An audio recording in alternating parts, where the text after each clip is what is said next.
주일을 맞이해서 주시는 말씀의 제목은 희년의 참 실체는 복음이라는 제목으로 레위기 25장 8절부터 17절 말씀을 전할 때 하나님의 복과 자유와 응답과 지혜가 찾아오시는 귀한 시간 되시기를 주의 이름으로 축원합니다. 지난주 수요일에는 3.1절을 지켰습니다. 그래서 1919년 3월로 시작해서 104주년 3.1절을 지켰는데 왜 이 3.1절이 시작을 했냐면 그 이유가 미국에서 윌슨 대통령이 민족 자결주의를 주장했습니다. 민족은 민족으로 살아나야 되고 독립을 해야 된다.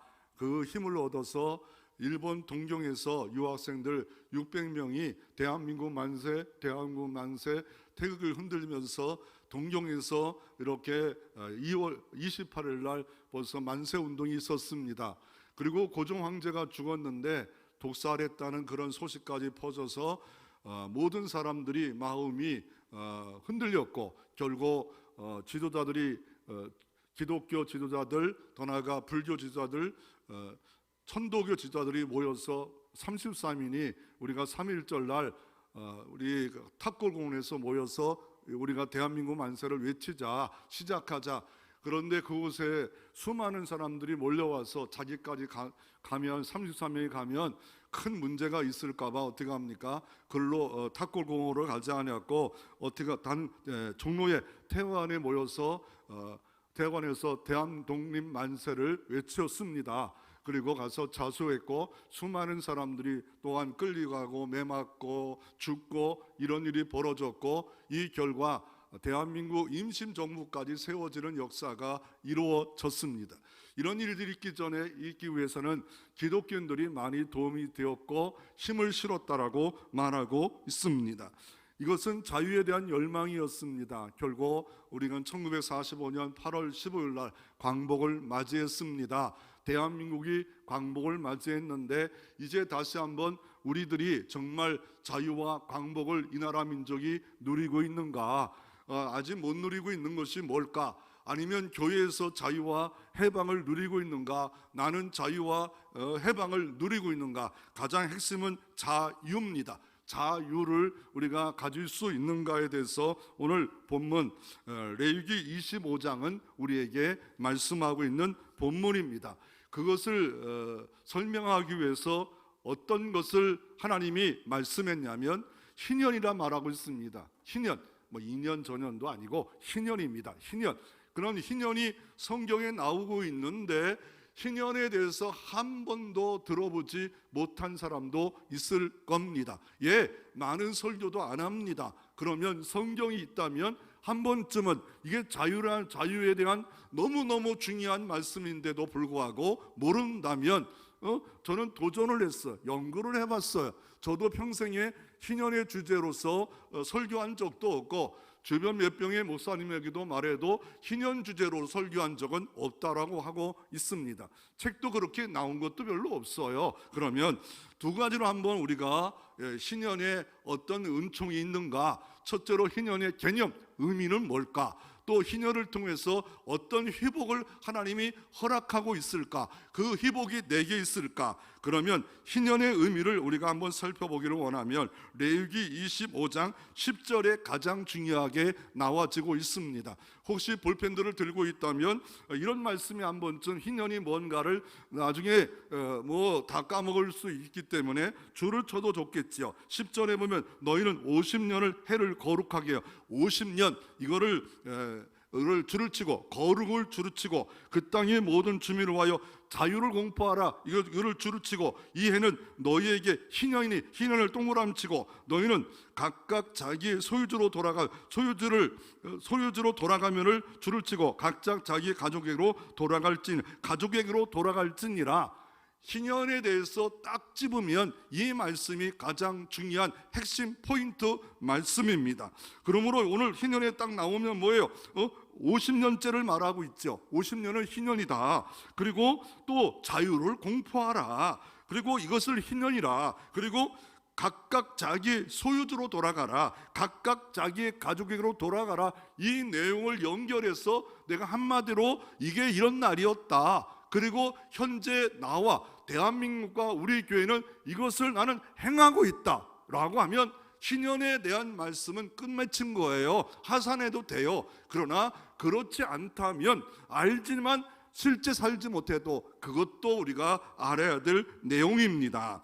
그래서 이거를 희년의 의미와 개념을 알기 위해서 영어로 말하면 리턴, 릴리스, 리조이, 돌아간다는 이 리턴, 13절 말씀해 보면 각각 기업으로 돌아가라, 또 10절에도 돌아가라, 소유주 돌아가라, 기업으로 돌아가라, 가족으로 돌아가라. 왜 돌아가라고 했을까? 리턴, 돌아가라. 나는 그럼 리턴할 게 뭔가, 돌아갈 게 뭔가? 하나님을 믿노라 하지만 하나님께 돌아가지 않는 사람 많아요. 십자가와 부활로 기독교 중심이지만 돌아가지 않는 사람이 얼마나 많아. 형식적으로 무기력하게 신앙생활하고 있는 사람이 있고, 기쁨도 없는 신앙생활 무기력하게 살아가는 사람이 얼마나 많은 줄 모릅니다. 그리고 릴리스, 풀어놓다. 풀어놔야 되는데 나를 풀어놓은 게 뭘까? 하나님이 나를 풀어놓은 게 뭘까? 내가 또 풀어놓을 게 무엇일까? 언제 풀어놔야 되는가? 언제? 그리고 리조이, 크게 기뻐해야 되는데 내 삶에는 작은 기쁨도 없는데 왜 크게 기뻐할까? 그 크게 기뻐하는 것을 9절에 보면 일곱째 달 열흘날을 속죄리니라고 말합니다. 뿔나팔을 말합니다. 뭔가 이렇게 상징적인 뭔가 물체가 등장하는데, 뿔나팔은 뿔나팔, 뿌뿌뿌 부는 뿔나팔 부는 순간에 이날을 지켜야 되는데, 이 뿔나팔, 이걸 뭐라고 말하냐면 히브리어로 요벨입니다. 양각나팔이라고 하고, 여기서 뭐가 나왔냐면 주빌리가 나왔어요. 환희, 기쁨, 주빌리, 기쁨. 내가 정말 주 안에 기쁨과 환희가 있는가? 예배에 기쁨과 환희가 있는가? 주일에 와서 기쁨과 환희가 있는가? 이거를 내가 다 이거 알고 있고 실행하고 있다, 하산해도 돼요. 예배 드리지 말라는 건 아니에요. 그러니까 그러면 이거를 이미지로 보면 이런 겁니다. 주빌리티, 환희, 기쁨이 요벨, 양각나팔, 대속죄에서 왔다는 거. 왜요? 내가 속죄를 받았으니까 기쁘지 않아요? 너무 기쁘지 않아요? 그게 근거라는 거예요. 우리는 세상적으로 상황적으로 고난이 오고, 엎치락덮치락 힘겨움도 오고 질병도 오고 인간관계가 복잡해질 때도 오고, 그러나 근거를 뭐예요? 속죄를 나는 받았다, 나는 자유 얻었다. 여기에 우리가 주빌리티, 환희와 기쁨이 있다라고 말하고 있고, 그때 양각나팔을 불어라. 뚜 불어서 어느 곳에 부릅니까? 9절에 보면 전국에서, 경기도, 전라도, 강원도, 충청도 지방마다 양각나팔을 불어라. 성전에서만 불지 말고 다 일제히 불어라 라고 말하는 이날이 희년이다 라고 말하고 있습니다. 그러면 희년은 언제부터 언제예요? 혹자는 이렇게 말해요. 49년 이게 대속절이 7월 10일이에요. 나팔절이 신년이 7월 1일이고 대속절이 7월 10일이니까 49년 7월 10일부터 50년 7월 10일까지가 이때가 바로 희년이다. 아닙니다. 그때는 49년 된 안식년이에요. 안식년 49년 7월 10일부터 50년 7월 10일부터는, 그리고 언제부터? 50년 7월 10일부터 51년 7월 10일까지 1년간 지키는 날이 바로 어느 날입니까? 바로 이 날이 희년이에요. 희년. 그러니까 안식년이 7년마다 오니까 49년째 안식을 해야 되고, 그리고 어때요? 희년에 또 한 번 안식을 해야 돼요. 농사를 안 해야 돼요. 속으로 일까 걱정스럽네. 2년째 뭘 먹고 살으려고 하나님이 그렇게 했을까? 여기에 질문이 하나가 더 있고요. 그러면 이 삶이 진짜 이걸 지켰을까? 50년째 들어오니까 과거에 나이 평균이 45세, 46세예요. 평생 한 번 오든지 안 오든지 그렇지 않겠어요? 지금이야 100세가 되는 분도 꽤 있지만 옛날에는 50세였어요. 한 번 정도 오는 날이에요. 그 날에 어떤 일이 주님께서 우리에게 요청하고 계실까? 이 말의 그림자고 모형이라면 실체는 뭘까? 내가 실체는 못 붙잡고 있지 않을까? 내가 너무 잘못 붙잡고 있지 않을까? 그러면 첫째로 우리가 살펴보고 있는 희년의 의미를 한번 살펴보기를 원합니다. 희년을 말씀하면서 우리가 8절에는 그 날짜에 대한 이야기를 하면서 9절에는 이 날을 지키는 날의 시작을 속죄일이다라고 말합니다. 이 속죄일을 대속죄이라고 말합니다. 대자가 붙어요. 대속죄일. 속죄하는 날은 뭐야? 유월절도 속죄를 받고 또 안식일도 속죄를 받고 속죄 제사 드려도 속죄를 받지요. 그러나 대속죄는 7월 10일 한날 누가 대제사장이 어떻게 해요? 에봇을 여기 12보석을 다 입던 옷을 벗고 제사장의 옷을 입고 성전의 가장 중요한 장소 지성소에 들어가는 날이에요. 뭘 갖고? 염소와 황소의 피를 가지고 들어가서 어디다가 뿌립니까? 천에도 뿌리기도 하고 더 나아가 7번씩 뿌리고 또 뭐 뿌립니까? 속죄소에 뿌리는 날입니다. 이 날은 뭡니까? 민족의 모든 죄를 다 속해지는 날 욤키푸르 대속죄일이에요. 대속죄일. 모든 죄가 속죄돼 가지고 이렇게 하얀 천이 있다면 이게 붉은 천으로 바뀌어지고 붉은 천이 있다면 하얀 천으로 바뀌어지는 역사가 대속죄에 있고요. 이 대속죄의 핵심은 뭡니까? 세상 죄를 지고 가는 어린 양입니다. 속죄 제물입니다. 대속 제물입니다. 그래서 이 모든 것을 단번에 영원히 예수 그리스도가 완전히 십자가상에서 십자가에 못 박혀가지고 우리의 저주와 진노를 대속했고 속죄했고 완성했고 구원한 것이 실체입니다. 실체. 그래서 예수 믿는 순간에 나의 죄가 예수께로 다 전가돼 버리는 거예요. 그래서 그 예수께 전가되고 주님으로부터 내게 오는 게 뭐예요? 의요. 그래서 기독교의 가장 중요한 교리 이신칭의.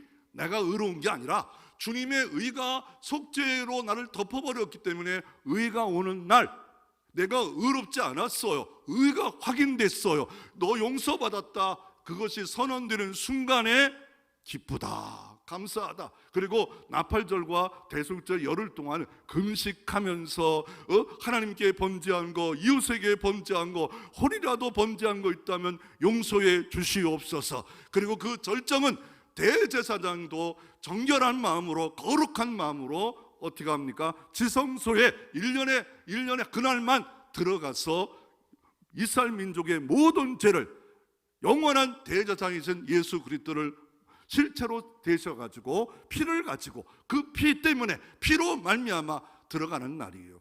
예수님이 십자가에 죽으셔서 이런 선언을 했습니다. 가상 7원이라고 하죠. 그때 다 이루었도다. 이 말은 뭐예요?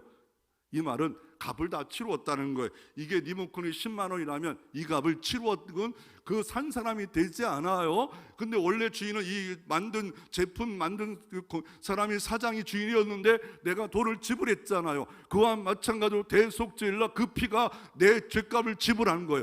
예수님이 우리의 모든 죄를 다 지불한 거예요. 그거는 과거의 죄도 지불했고 현재의 죄도 지불했고 미래의 죄도 지불했고 아니 그 구약에는 고의로 범한 죄를 용서하지 않는다는데 어떤 죄도 모든 죄도 예수 그리스도는 다 용서할 수 있는 겁니다. 예수는 모든 죄에서 구원을 줄 수 있는 능력이 있습니다. 모든 죄를 다 도말해버려요. 모든 죄에서 끝내버려요. 누가? 예수 그리스도. 나는 아무 공로 없어. 아무 자격 없어. 그래서 감격이 오는 거예요. 감사가 오는 거예요. 진정한 예배가 오는 거예요. 거기서부터 거듭남이 거기서 오는 거예요. 나는 도대체 구원받을 수가 없는데 예수 피 때문에 의로워졌네요. 할렐루야, 할렐루야. 나 같은 죄인 살리신 하나님의 은혜로 있을 데 없는 자, 그 크신 하나님의 사랑. 이게 바로 희년의 가장 출발의 동기예요. 동기. 그리고 희년의 의미를 좀 더 이렇게 풀어보면요, 어떤 겁니까? 희년의 의미를 어떤 거냐면, 빚 때문에 팔려갔던 자녀들이 빚 때문에 다시 빚을 다 탕감 만든 거예요. 토지도 잊어버린 자가 다 돌아오는데 다 탕감 받는, 그래서 완전한 자유, 완전한 해방, 완전한 기쁨. 그러나 그때는 완전한 기쁨과 완전한 해방이 그림자처럼 다가오지만, 그러나 누구 때문에? 예수님 때문에 우리의 저주와 질병과 죄책임과 지옥의 모든 형벌을 다 갚으셨기에 완전한 해방이 예수 그리스도를 통해서 오는 겁니다. 그래서 이 모든 것들의 의미는 예수를 바라보는 거예요. 예수를 가리키고 있는 겁니다. 그래서 희년의 의미는 이런 의미가 있고요. 그래서 그러면 구약에도 여기만 나오느냐? 희년이 아니에요. 예수님이 702년 이후에 오실 건데, 오셔서 어떤 일을 할 것인가를, 출범식을 할 때 이런 일을 할 것을 말씀하고 있는데, 그것이 이사야 61장 1절부터 3절에 예수님이 태어나시기 전 700년 전 이사야 선자가 미리 예언했습니다. 어떤 예언을 했습니까? 주 여호와의 신이 내게 임하셨으니 이는 여호와께서 내게 기름을 부으사 가난한 자에게 아름다운 소식을 전하게 하려 하심이라. 여호와께서 내게 기름을 부었다. 이게 메시아요. 기름을 부은 자가 메시아가 되었다, 사역에 출발한다. 그 이유는 가난한 자에게 아름다운 소식을 증거하려 하심이라. 가난한 자에게, 죄 때문에 가난한 자에게 아름다운 복음, 기쁨의 소식을, 해방받는 그것을 전하게 하려 하심이라. 나를 보내사 마음이 상한 자를 고치며, 죄에서만 노임이 아니라 마음이 상한 자를 고치는데요, 이 시간에 우울증도 주의 이름으로 치료받는 역사가 일어나기를 바랍니다. 마음이 상한 자를 고치며 포로된 자에게 자유를, 갇힌 자에게 노임을 전파하며. 그래서 그 해를 어떤 해라고? 여호와의 은혜의 해. 여호와의 은혜의 해. 여호와의 은혜의 해와 우리 하나님 신원의 날을 전파하여. 신원의 날이 뭐예요? 예수 때문에 죄가 없다는 거예요. 내가 죄가 없을까요? 박 목사가 죄가 없을까요? 우리가 이 시간 앉아있는데 죄가 없는 사람이 어디 있어요? 죄 없는 사람 없어요. 예수 그리스도 이해는 죄 없는 사람 없어요. 다 똑같아요. 오줌 매렵고 똥 싸요. 어떤 사람이 그러니까 차트를 다루는 텔레비전 보니까 제일 자유를 얻었던 사람이 누구냐면, 달리기 하다가 오줌 싸는 여자, 달리기 하다가 설사하는 남자. 이게 차트를 다니는 자유의 가장 재미있는 글이라고 했는데, 이게 정말 우리가 이 땅에 살아가는 동안에 신원의 날이 있다고 말하고 있고, 모든 슬픈 자를 위로하되 무릇 시온에서 슬퍼하는 자에게 화관을 준대요. 슬퍼하는 자에게 화관을 주님이 주시는데요, 그 죄를 대신해서, 슬픔의 죄를 대신하여 희락의 기름을, 그 슬픔을 대신하여 찬송의 옷을 입는 자가 벌써 희년을 아는 자예요. 신 하나님의 사랑이 마음에 흘러나온다. 입으로 고백이 된다. 날 구원하신 주 찬양, 이게 나온다. 찬송의 옷을 입힌대요. 찬송의 옷을 입힌대요. 그 금신 대신에 그들로 의의 나무로 고 여호와의 심은 바 그 영광을 나타낼 자라 일컬음을 얻게 하려 하심이라. 우리 보고 의의 나무래요. 주님만이 의인데, 근데 우리를 의의 나무로 만들었대요. 예수님과 참감나무 예수 그리스도의 내가 돌과나무가 접목됨으로, 연합됨으로 말미암아 의의 나무가 됐대요. 이게 복음입니다. 이게 희년입니다. 이게 예수님이 오신 목적이 여기에 있고, 교회가 설립한 목적이 여기에 있는 겁니다. 그래서 예수님이 어떻게 했어요? 예수님은 가난한 자를 찾아갔어요. 병든 자를 찾아갔어. 세리를 찾아갔어. 창기를 찾아갔어. 바리새인들이 왜 그렇게 사세요? 왜 이렇게 죄인들과 창기들과 밥을 먹어요? 그럴 때 99마리에 한 마리 탕자의 비유, 10드라크마 비유를 해서 내가 온 건 병든 자를 찾으러 왔다, 죄인을 찾으러 왔다, 삭개와 같은 세무수령을 찾으러 왔다. 이 사람도 아브라함의 자손이라. 회복, 자유, 해방, 이거를 증정한 주시려고 예수 그리스도는 오셨습니다. 그거를 누가복음 이사야 말씀을 다시 한번 이렇게 소개하는데, 예수님의 사역의 출범식을 이렇게 소개하고 있어요. 예수님이 어디 가셨냐면, 예수께서 그 자라나신 곳 나사렛에 이르사, 나사렛 하면 갈릴리 촌놈에서 나사렛 촌놈에서 선한 것이 나겠느냐 했던 이방 지역 같고 혼혈족이 같은 이런 사마리아 지역 같은 지역이에요. 그 지역에 가서 안식일에 늘 하시는 대로 희당에 들어가 성경을 읽는데 서심해, 그냥 앉지도 않고 서시면서 선지자 이사야 글을 드리고는 책을 펴서 이렇게 기록한 대로 찾으시니 곧 주의 성령이 내게 임하셨으니 이는 가난한 자에게 복음을 전하게 하시려고 내게 기름을 부으시고 나를 보내사 포로된 자에게 자유를, 눈먼 자에게 다시 보게 함을 전파하며 눌린 자에게 자유롭게 하며 눌린 자에게 자유롭게 하며 주의 은혜의 해를 전파하려 하심이라 하였더라. 예수님이 역사하면 이런 역사가 이루어질 줄로 믿습니다. 눌림에서 자유를 얻기를 바랍니다. 자유를 얻기를 바랍니다. 눌렸다. 왜 눌립니까? 예수님이 작동되어지면, 믿음의 수치를 키면 성령이 자유와 해방이 내게도 있도다는 것을 확인되는 역사가 일어납니다. 고린도후서 8장 9절에 이렇게 말합니다. 우리 주 예수 그리스도의 은혜가 너희가 알거니와 부유하신 이로서 너희를 위하여 가난케 되심은 그의 가난을 말미암아 너희를 부유하려 하심이라. 예수님이 십자가에 가난됐어요. 알몸으로 가난됐어요. 술 취와 멸실 때문에 가난됐어요. 그 이유가 뭐예요? 너희를 부유케 하려 하심이라. 나는 아무 공로 없는데 의롭되게 영생을 얻었어요. 하늘나라 시민권을 얻었어요. 아버지를 하나님을 얻었어요. 목자이셔요. 신랑이에요. 내가 구하면 주신대요. 이런 특권을 가지고 부유한 자로 살아가는데 맨날 가난해, 기쁨이 없어, 즐거움이 없어, 피곤해, 이렇게 살지 마시고 정말 예수 그리스도와 연결되어 성령과 함께함으로 말미암아 부유한 자, 풍성한 자가 확인되어지고 이것이 실제 체험되는 역사가 있기를 주의 이름으로 축원합니다. 오늘 이 본문은 내육의 말씀이에요. 이 내육이가 희년에 의하면 이런 생각도 어렵다. 어려울 수도 있지만 이 내육의 말씀은 유대인들은요, 신앙생활하는 사람들은요, 초등학교 1학년 때 이걸 배우는 말씀이에요.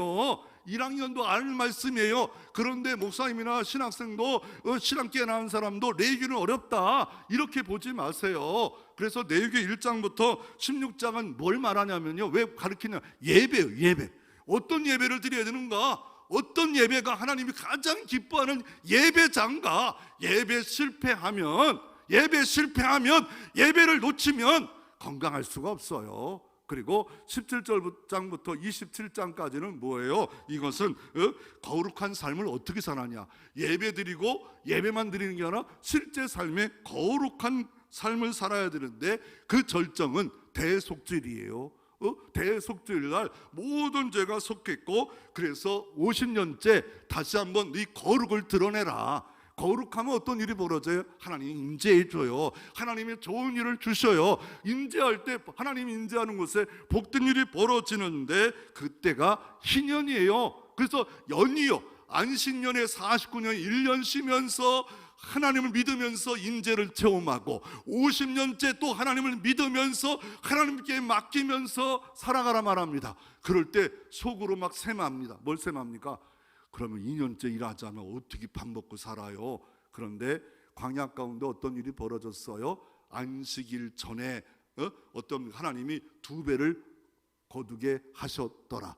오늘 성경도 뭐랍니까? 3년 동안 얻을 것을 하나님이 미리 주셨더라. 믿으라는 거예요. 하나님이 채워주시면 채워줄 줄로 믿으시기를 바랍니다. 3년 걸 채워줬대요. 이게 성경에 다 나오는 내용이에요. 그래서 희년의 실제는 예수 그리스도고, 희년의 사역도 예수 그리스도고, 희년의 완성도 예수 그리스도입니다. 희년의 완성자 예수 그리스도. 은혜의 해입니다. 은혜의 해. 여러분의 은혜의 해가 온 겁니까? 그래서 예수님이 초림하셨고, 그 초림하신 예수 그리스도가 내 마음에 오실 때 은혜가 여러분 가운데 임한 겁니다. 은혜 받으면 구원 받은 겁니다. 은혜 받으면 자녀 얻은 겁니다. 은혜 받으면 영생을 얻은 것입니다. 이제 죄의 자녀가 아니라 하나님의 은혜의 상속자로 기업을 두를 백성이 된 겁니다. 희년의 실체는 예수 그리스도고, 그 완성은 뭡니까? 재림할 겁니다. 주님은 나팔소리와 함께 재림하여서 모든 사람을 주님의 보좌 앞에 신원하는 날이 있어. 그럴 때 이 사람 죄 많아요? 교회 말썽 피웠어요? 막 이러면서 할 때 다른 건 공로 없지만 예수 믿었어요.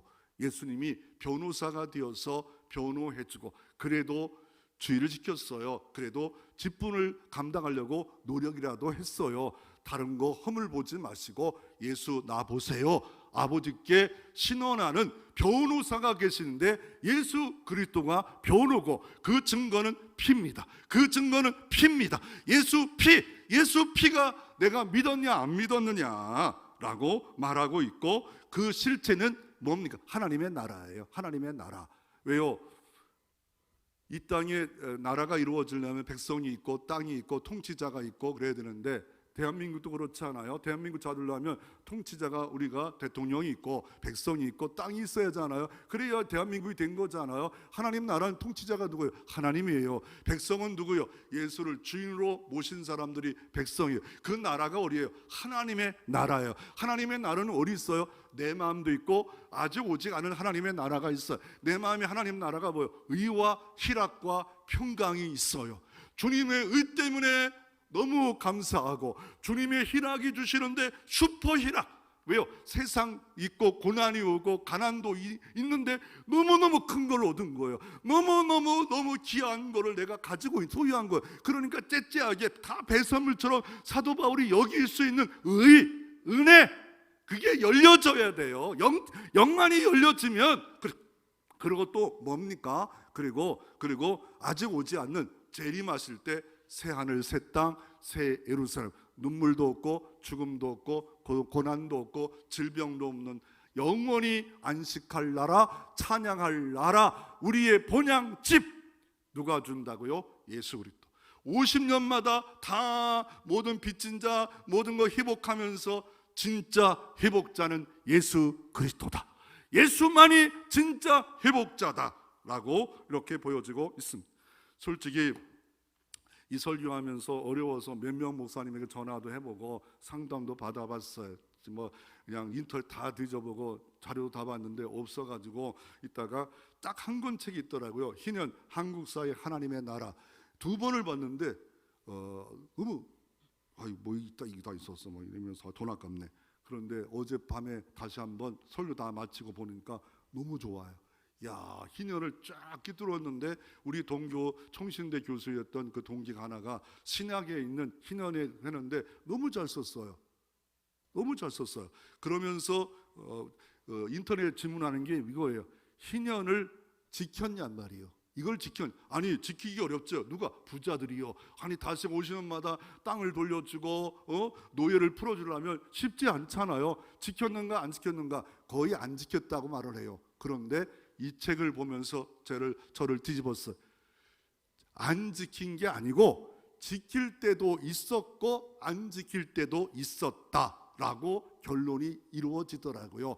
여기서 뭘 말하면 구약과 신약을 다 하려면 이거 갖고 부흥회를 하든지 뭐 2박 3일 할 수 이 책 하나 갖고도, 그러나 책이 얼마나 중요한지 몰라. 이 한 책이 저는 희년에 대해서 모르는 목사로 끝날 수 있었는데 깊이 들어갈 수 있도록 이분 한 분이 공헌해서 이 책이 가치예요. 이 책은 보화예요. 그래서 후배들에게 이 책 사보라고 제가 다 인터넷 띄워놨걸라요. 왜냐하면 이 책이 얼마나, 왜요? 이 평생에 이 사람은 연구했고 대학 교수들 걸 다 끄집어서 연구해서 만들어 놓은 책 아니에요? 그러면서 이렇게 교보시대, 구약, 신약, 더 나아가 종교개혁 때 예를 들어서 루터, 칼빈은 안 했다. 예, 했어요. 고리대금 사상을 갖지 말라. 너무 많은 돈을 이자를 받지 말라. 이게 희년 사상이었어요. 또 구약에 이게 전체 흐르고 있는 게 뭐예요? 뭐예요? 그게 뭐냐? 그건 조금 이따 할게요. 예, 조금 이따.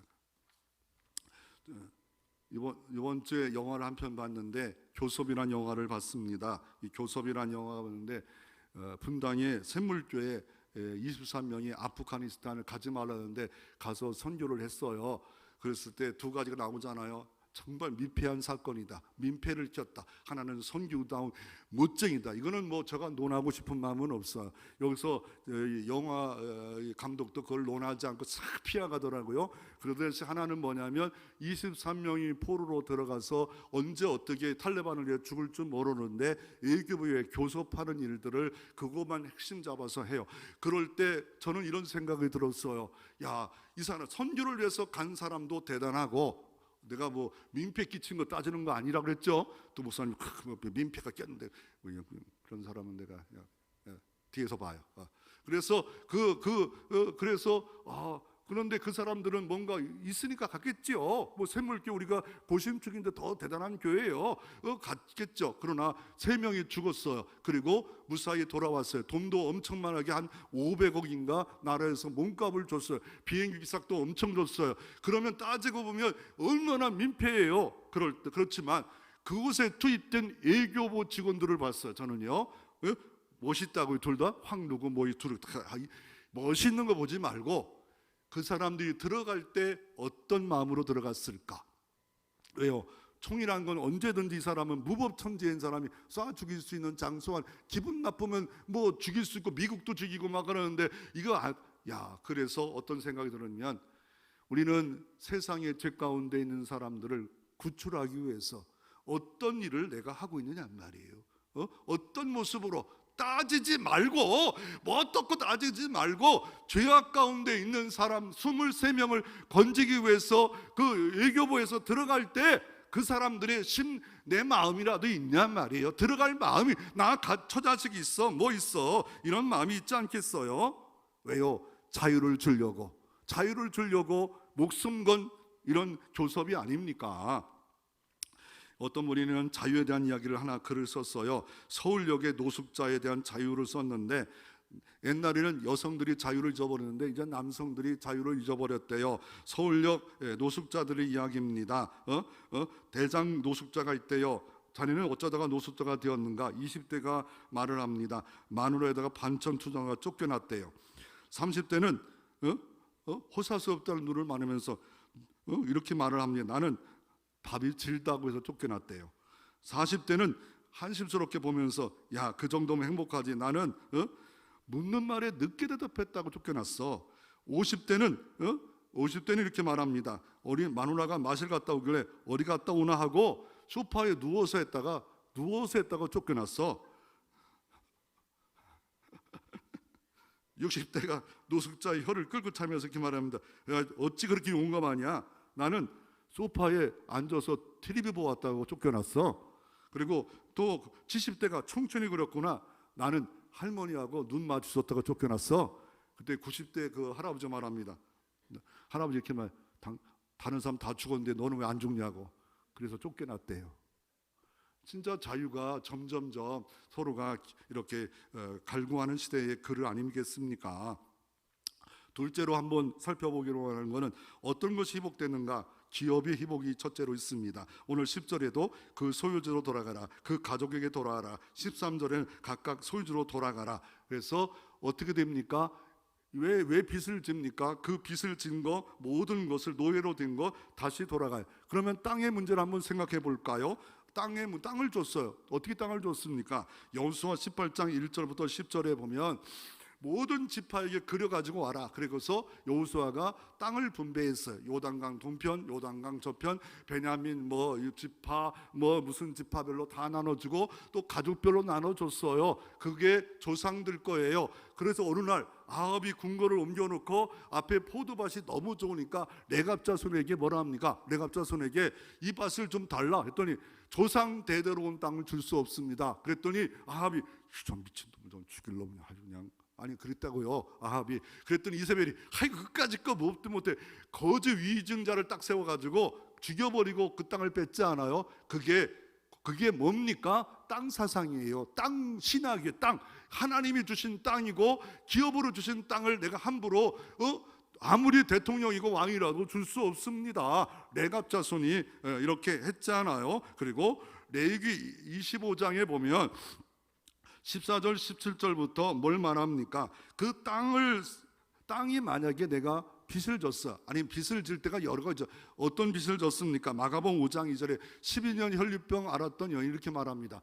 내가 모든 것을 다 탕진했대요. 모든 것이 뭘까요? 물질도 있을 거고 모진 게 뭘까요? 땅도 있을 거고 집도 있어요. 병 때문에도 걸릴 때가 있어요.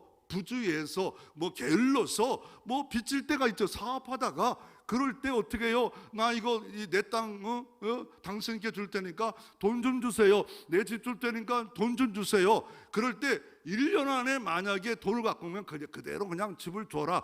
그러면서 여기서 강조하는 게 뭐냐면 50년이 됐잖아요. 50년이 만약에 지금이 40년이에요. 10년치만 사용권을 받아라. 이거 뭐냐면 파는 건 아니에요. 판매는 할 수 없어요. 사용권만 받는 거예요. 이 땅에서 농사 짓는 것만 받는 거예요. 이런 나라가 어린 나라예요? 중국이에요. 사회주의 국가예요. 사회주의 국가가 그걸 하고 있어요. 그런데 왜 못 이룬 그런 유토피아가 안 이루어집니까?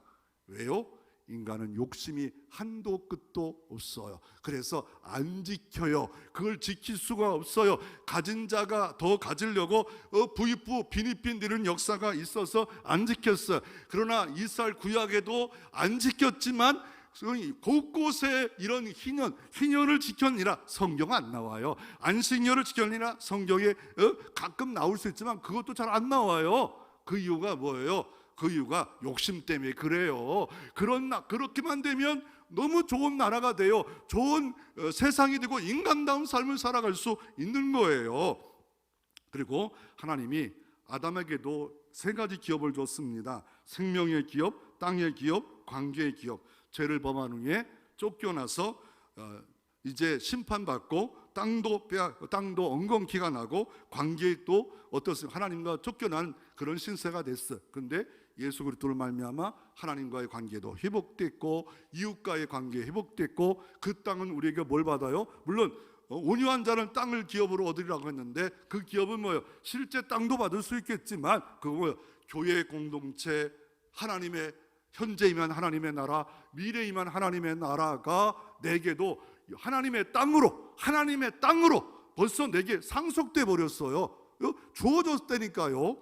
그리고 아브라함에게도 이 기업이 성취했는데 뭐예요? 아브라함에게 내 이름이 창대케 하리라. 아브라함 이름, 그 이름은 너무너무 창대해가지고 신구약뿐만 아니라 지금까지도 아브라함 이름이 이슬람, 기독교, 천주교, 아브라함 이름은 아브라함 링컨 막 이래잖아요. 그리고 큰 민족을 이루는데 예수 믿는 그 민족이 얼마나 많을까요? 모든 사람이 복을 받는데요. 예수 그리스도를 통해서 복을 받고 이스라엘 나라가 1948년에 다시 독립을 했어요. 이게 얼마나 대단합니까? 그리고 이 기업에 대해서 말씀을 들으면서 우리가 뭘 생각하냐면 생존이냐 주님 주신 비전을 갖고 살아가느냐. 생존은 뭐예요? 내가 부자가 됐다 만족하고 끝나는 거예요. 비전은 뭐예요? 하나님은 내게 모든 걸 탕감해 주셨기에 감사함으로 내 이웃에게 사랑하는 거, 내 이웃에게 가장 중요한 거, 내 이웃을 내 몸처럼 사랑하는 거, 베푸는 거, 주는 거. 그래서 이 책에서 이렇게 말합니다. 이 책의 저자가 김의곤이 7명이 졌는데 김의곤이 대한민국은 희년이 있는가? 희년이요. 점점 공의와 사랑이 없어지는 나라가 됐고 부익부가 점점 커지고 빈익부는 점점 가난해질 수밖에 없는 나라가 됐는데 희년처럼 50년 되는 때에 원상으로만 리셋 회복만 된다면 얼마나 좋을까. 빚을 다 탕감하고 원래 있었던 땅 집까지 회복되고 노예에서 해방받으면 이 땅에 살만한 세상이 될 수가 있는데 왜요? 가진 자들이 놓지를 못해요. 그러면 우리라도 어느 정도는 세상에 손을 펴고 나눠줄 수 있는 뭐예요? 비전으로 살으라는 거예요. 하나님의 비전으로 생존만으로 살지 마라 말하고 있습니다. 그래서 오웬이란 마음의 길에 이런 책이 있어요. 태양을 본 자는 촛불에 만족할 수 없다. 예수 은혜 사랑받은 자는 촛불에 만족할 수 없다라고 말하고 있습니다. 그러면 이 희년을 안 지킨 결과는 뭘까요? 이것도 많은 자료가 없어요. 그런데 역대하 36장 21절에 보면 이에 토지가 황무하여 안식년을 누린 같이 안식하여 70년을 지냈으니 여호와께서 에레미야의 입으로 하신 말씀이 응하였더라. 바벨론 포로 70년을 에레미야의 말씀이 임했는데 안식년을 안 지킨 것 같이 70년을 안식하게 했대요. 그래서 에레미야 3장 17절 말씀해 보니까 이렇게 말합니다. 각기 형제와 이웃에게 자유를 선언하는 것을 실행치 아니한 즉 희년을 안식년을 안 지킨즉 내가 너에게 자유를 선언하며 너희를 칼과 연병과 기근에 붙이리니 나 여호와의 말이니라. 내가 너희를 세계 열방 중에 흩어질 것이니라.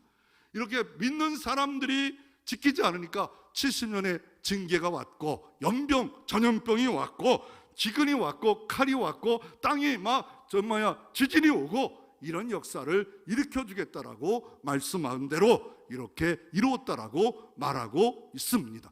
70년의 바벨론 포를 가장 중요한 우상 숭배입니다. 두 번째는 하나님 말씀한 거, 안식년, 희년 이런 거 안 지켰다. 너희들은 그런 중요한 것도 놓치고 있다라고 말하고 있는 겁니다. 두 번째로 가정이 회복됐습니다. 오늘 본문에 보면 뭐라 말합니까? 각각 너희 가정으로 돌아가라고 레위기 25장에 10절에 말하고 있습니다. 그게 어디 나와요? 룻기서입니다. 루이란 여인이 보아스를 통하여 가족이 회복되는 고엘 제도가 회복이 되지 않아요? 그래서 이 전체를 얘기하면 또 한참 가기 때문에 있었구나. 또한 열왕기 4장에 보면 엘리야 시대 때 빚진 자가 있었어. 그럴 때 엘리야가 기름병을 가져와라. 마르지 않도록 빚을 탕감해 주는 역사가 일어났고, 더 나아가 땅을 회복하는 역사가 그래서 가족이 회복되는 역사가 누구냐면요, 땅을 분배하는데 어느 날 민수기 27장 7절에 슬로바합 딸들이 와서 여호수아여, 아니 분배하는 거 문제가 있습니다. 왜요? 우리 지파에서 내게 딸만 있는 집인데 아버지도 없고 다 오빠도 죽었는지 없어요. 남자는 없다고 땅을 안 줍니다. 이럴 수가 있겠습니까?